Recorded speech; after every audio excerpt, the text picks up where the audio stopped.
All right, so could you just tell me a little bit about what you were thinking about when you did this one? The concept about this one is the black male freeing his mind and letting his creation go out into the world. And the mind, I represent it with a lot of colors because the mind is only limited to what you can imagine.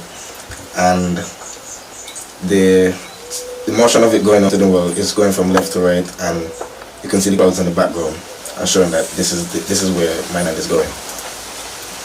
Okay, I really like this one specifically, not just because my favorite color is blue and there's a lot of blue in it, but because of the contrast in the colors, how the yellow pops in front of the blue, and as well as that pink right in the middle. Well, red right in the middle, right? All right, do you have anything else in that book you'd like to show us? Okay. I have another painting. Right?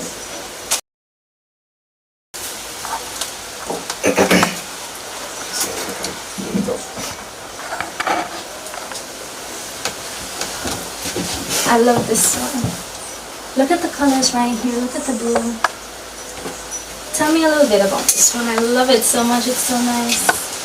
This one just came to mind last night. It's to show an out-of-body experience, and that's why I have the eyes rolled up completely. And I don't really have much of a deep, but just to represent the out-of-body experience, you have all these kind of colors going back, and the afro spreading out, and the black man in black and white, no color. So why is he in no color, as opposed comparing to the first one that you drew where he actually had color? This one not having any color shows that his mind, as I said, out-of-body experience. You're no longer in your body, you're feeling everything around of you rather than just what's inside of you and what you can see from the outside. Okay, excellent. Now, you brought two sketchbooks here with you. So we saw the sketches that you did in your first one. Yeah. So I want you to explain this one to me, because this one is very familiar. This one looks like a cartoon character that a lot of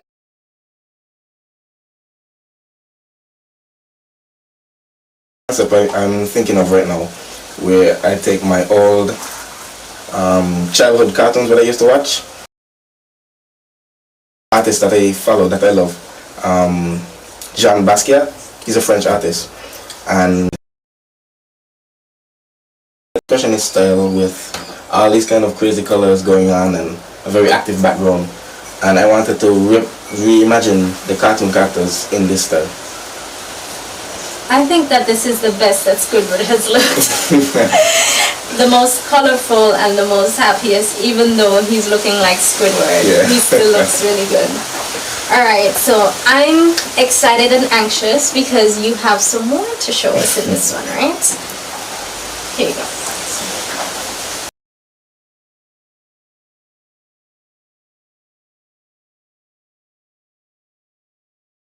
Show some technical skill of what I can do, and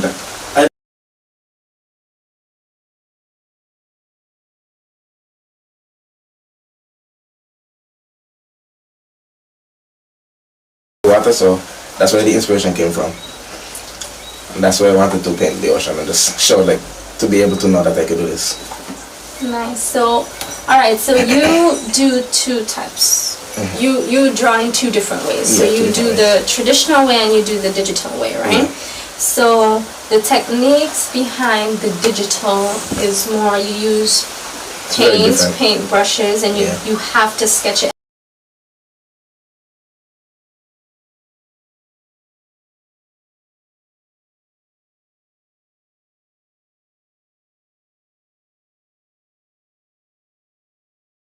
So colorful and she's so bright.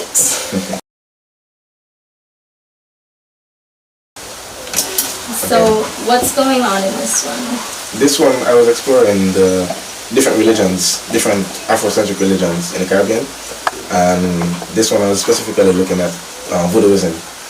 Okay. But the misconception around the world is that Voodoo is all bad and bad voodoo and bad spirits and everything. Yes. But I wanted to show that there's beauty in Voodoo still. Yes. Not necessarily that you have to believe in it or you have to like think or whatever, but there's still beauty in everything, and it's not all bad and everything about it. But that's why I like to add a lot of cloth and all these different patterns in the cloth. And this is for my own, what's the word? Exaggeration? Yes. Out of the forehead and trailing around now. Oh. Yeah. And I love to see locks and women too, so I drew some locks and a snake trailing around that. I did this one in 2016, so probably if I do it over I get a little bit better. Well, I think that this one looks exceptional. And we did say earlier that you specialize mostly in Afrocentric drawings, right? So I like the way that she has locks, and I love the way her head is wrapped, because you know, when you have locks, it's almost very traditional for you to have them wrapped for the most part. And I like how you said that you wanted to touch on voodooism, because realistically there's always this misconception that voodooism is bad. Yeah, evil spirits and everything about it. Like, think about it and you'll die. Yes, but really what happened is that it's from our African heritage, it's from our African culture. So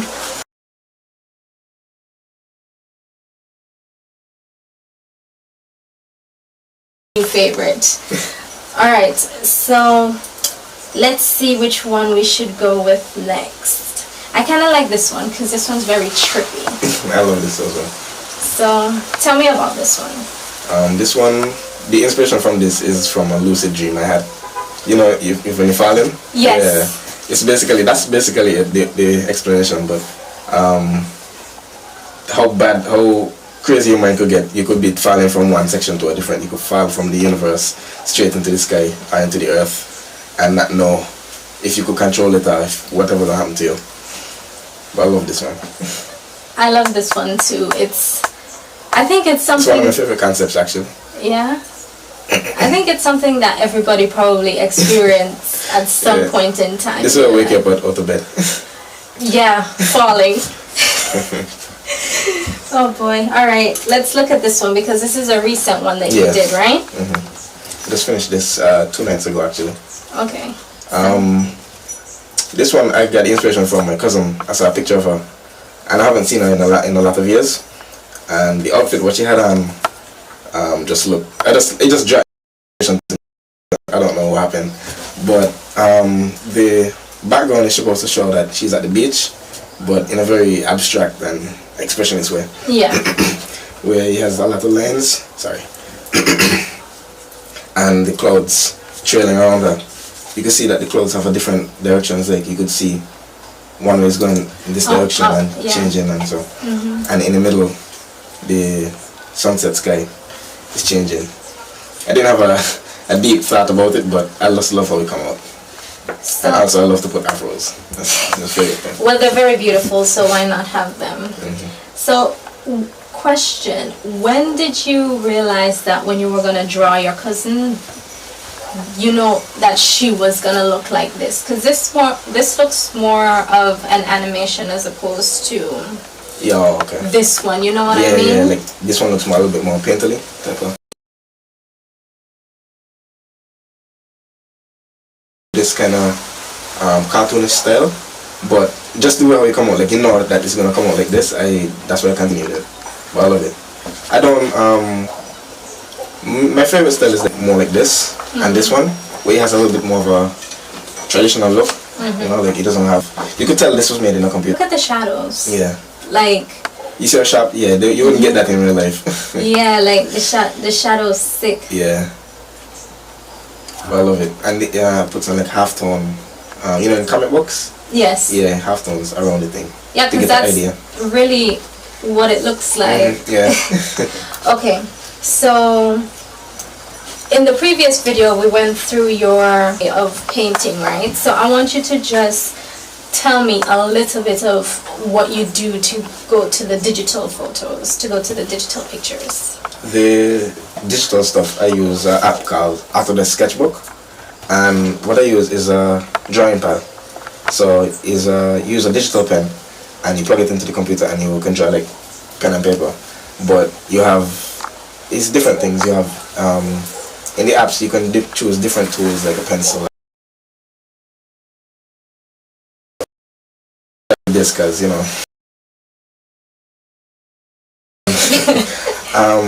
But you have a different time to learn because pen and paper, you for the pen and paper, you just need to apply yourself and practice. And I started doing digital art, like, as I said, I think it was in third form, 2014. And for instance, then I was using the same app. I tried to use Photoshop, but too difficult. It takes me too much practice and too much.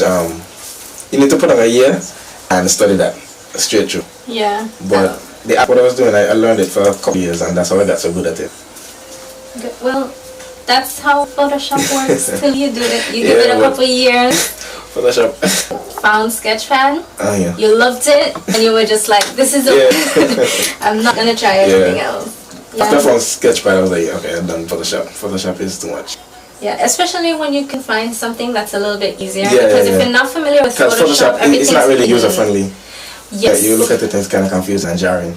Yes. And yeah, you have to really dig really hard to be able to find the tools that you need to do something. And by the time you find that tool, you're tired and ready to move on. Alright, so another thing that I want us to talk about is that you don't only do paintings on paper and on the computer to print, but you also do murals. Yeah, I do murals. So I want you to tell me a little bit about the murals that you've done already. So far, I've only done 2 murals, but I plan to do a lot more, especially in my own room. I plan to make some creations. But the first mural I did was in school, where I created a painting of a man as a king, like a leader of a country, and he's surrounded by gold and riches and all kind of things around him, and he has a in his head. And I did this to show that he's empty inside. Even though he has so much gold around him and so much riches and everything, so much things materialistic, he's empty inside, regardless of that. Can we see that sketch? Because I think you showed me that one earlier. Well, it's not totally finished, but this is the early concept. Well, we just want to see the early concept. You said that this was a mural for... In school, a school project. At school? Yeah, visual arts. Very early concept, like not even close to finish. But